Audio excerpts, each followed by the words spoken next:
Allie, and welcome to the second half of my in-depth bookshelf tour number 13. Like I said in my last one, this is going to be 3, so in this one I'm going to also be doing 11 books. Let's go right ahead. Alright everybody, this is the second half. Welcome to the second part, 2 of 3. I don't know if any more of the books that I'm going to show you have been in my first book haul, but it doesn't matter. Probably not, I don't think so, but I don't know. But it doesn't matter. Because they're not all, if there are some, they're not all going to be together, and there'll probably only be like 2 or 3. The first book of this section, or this third, Till Death Us Do Part, by Vincent Bugliosi. Rooted in, this was in one of my book hauls. I remember reading this one. I think it was in the first one. So I'm going to put that one below, just because I want to. Vincent Bugliosi apparently was the guy that, he is a, ooh! Threw it on the floor, guys. Okay, let's try that again. Vincent Bugliosi, I need to learn to speak, is a, some kind of prosecutor, I guess. It says the prosecutor Vincent Bugliosi, co-author of Helter Skelter, The Man Who Put Mancy Behind Bars. I don't want to read these because I've already read this through my book haul, and I could just link you to that, which I will anyway, just, you know. Now, the man who put Manson behind bars tells us the truth behind his most disturbing case. So basically, he is a prosecutor turned author. The next one is by Douglas Preston and Lincoln Child. It is called Still Life with Crows. It looks like that. A small Kansas town has turned into a killing ground. I don't know. Is it a serial killer, a man with the need to destroy, or is it a darker force, a curse upon the land? Amid golden cornfields, FBI Special Agent Pendergast discovers evil in the blood of America's heartland. Most of these books I have not read the backs, so any kind of reactions that I have are because I'm reading them for the first time. So there you go. The next one is called Dance of Death, and it is also by, what did I say his name was? Douglas Preston. Douglas Preston and Lincoln Child, but this one it only says Preston and Child, so I had to remember his first name. Yeah, it looks like I really like this cover. It just looks really cool. 2 brothers, one a top FBI agent, the other a brilliant, twisted criminal. An undying hatred between them, now a perfect crime. And the ultimate challenge, stop me if you can. The next one is this one. It's called Death Most Definite. It is by no it's not, it's by Trent Jameson. I don't know if it's Jamieson or if it's just Jameson. He's Australian, so it could be either. And Death Most Definite is the first book in the, what is it called? He called it something. The Deathworks series, starring this man named Stephen DeSelby, and I'm going to be doing a review of this. It'll probably be up before this one, so I'll put that in the info bar as well. Or if I don't remember to, it's just on my channel. It's just on my page. So yeah, this is pretty much about a man who works for death. He is basically a, let me see if I can, a conduit, that's the right word, a conduit between this world and the next. Basically when someone is, like if there's a spirit that hasn't, you know, moved to the other side, who's like lost or something, or has some kind of unresolved problem that he helps with, he'll go help them, and then he needs to touch them, and then their spirit will pass through him and go to the other side. So this book is so good. And up here, I just love it. Trent is just on point with this. It says reaping is a grim job, but someone's got to do it, because it's basically he's working for the Grim Reaper, which is death, which is just amazing, and he calls death Mr. D. It's just so good. It's in Australia. It takes place in Australia. If you, I have a bookmark in here. If So being set in Australia, it's going to have some, you know, terms that you probably don't know. But yeah, this is brilliant. It's amazing. So basically, I don't know if I want to tell you too much. I will put the review link down below. I think, I don't know, I might forget. Oops. If I do forget and you have to go to my page to find it, let me know in the comments of that video that I forgot. Just because maybe next time I'll remember. There's pretty much an apocalypse happening in this book, and more and more and more and more people are dying, which basically means more and more souls are passing through him, which is never a good thing. So yeah, Death goes missing. I don't really think he goes missing so much, he just kind of disappears. And these things called, I don't remember what he is like exactly called, but that's basically, he's basically a conduit between worlds. I was gonna tell you something, but I'll put that in I'll have that in my book review, which I might actually go ahead and film pretty soon. See, I'm trying to, the things that are like the apocalypse, making the apocalypse happen, are called stirs. I was trying to see if relatively soon it told me like what he is technically called. Because I'm pretty sure he actually like has a name. He's a psychopomp, or a pomp as they call them. Yeah, they draw them through themselves to the underworld and the One Tree, which is, you know, just where all the souls live. So there's that. There are more of these. I don't know how many more. This one only says there are 2 of them. Death Most Definite and Managing Death, I'm pretty sure is what it's called. Let me just check. Yeah, Managing Death, and they're both by Trent Jameson. The next one is called Diagnosis Terminal. I read this one also in my first book haul, which I may or may not have told you I'm going to link below, but I am going to link that below, just so you can go see this. This one is pretty much, I'm not sure if it's an anthology of medical terror, so it's just kind of like kind of horrible things that happen to people. In stark operating room light, these 14 writers take scalpel and pen to the body and soul of humanity as it lies stretched out on the stainless steel page. So, I'm not sure when I'm going to get to this. I don't know if I told you who this is. It's, well, it says it's edited by F. Paul Wilson, but I don't know what that means. I don't know what, ooh, that's interesting. Sorry guys, this book has had some kind of damage done to it. None of the pages are missing, but it's got like this big, like it came off the spine or something. Interesting. I could try to fix it, I guess. No, I think I'm just gonna leave it alone. Oh! I see, okay.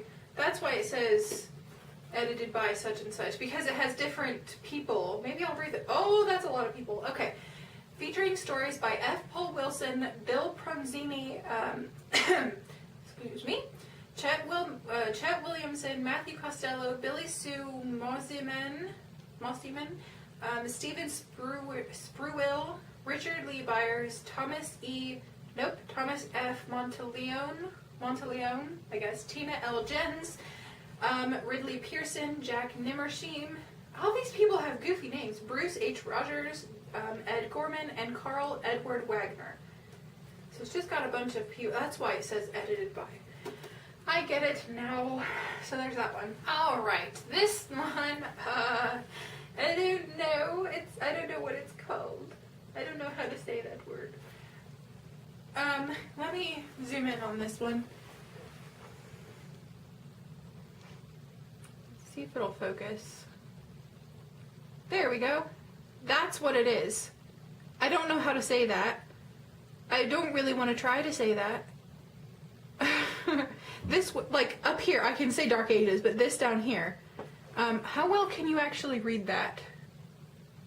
Like, I don't know. I mean, you can see it, I'm sure, but how can you actually read it? Do I have 16 minutes remaining? Good deal. Doing well. Okay, yeah.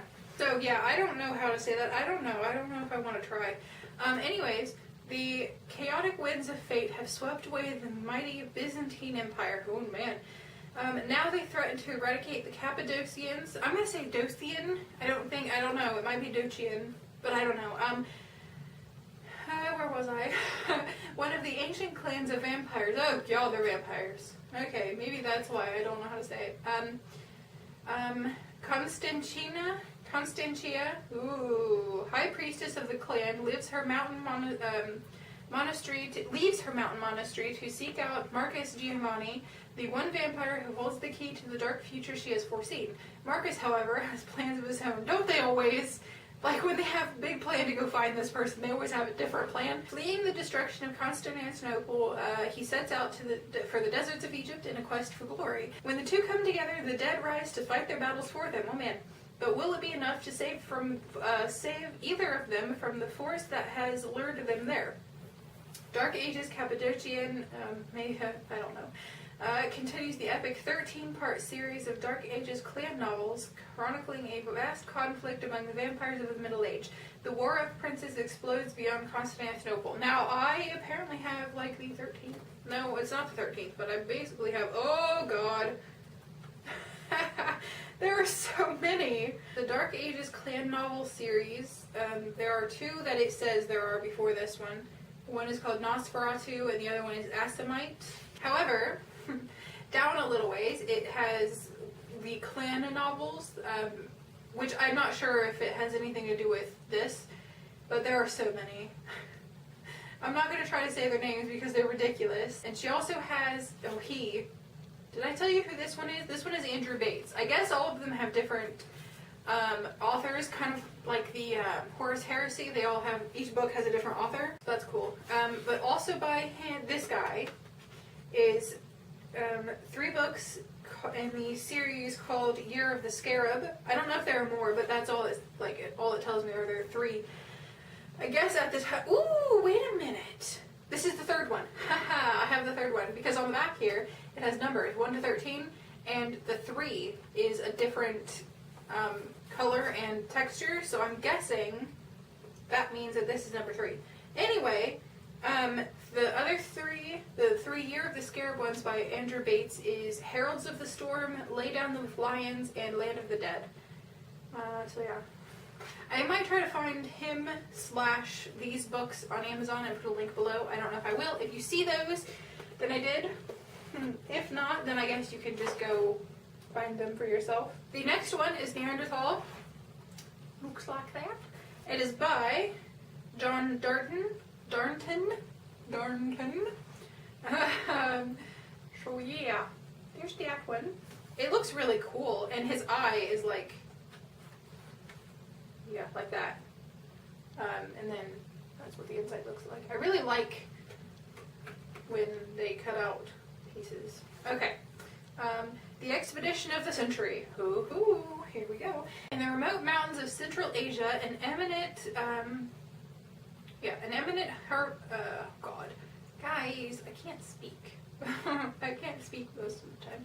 An eminent Harvard archaeologist discovers something extraordinary. He sends a cryptic message to 2 colleagues, but then he disappears. Holy crap. Uncovers the find of, the Expedition of the Century uncovers the find of a millennium. They, basically what they're doing is they put one piece and then they put some more description and they put the rest of that, like that red sentence, and they put more, and I don't know why they do that, but, you know, whatever. Matt Madison and Susan Arnott, once lovers, now academic rivals, are going where few humans have ever walked, looking for a relic band of creatures that have existed for over 40,000 years, that possess powers man can only imagine, and that are about to change the face of civilization forever. Amazing.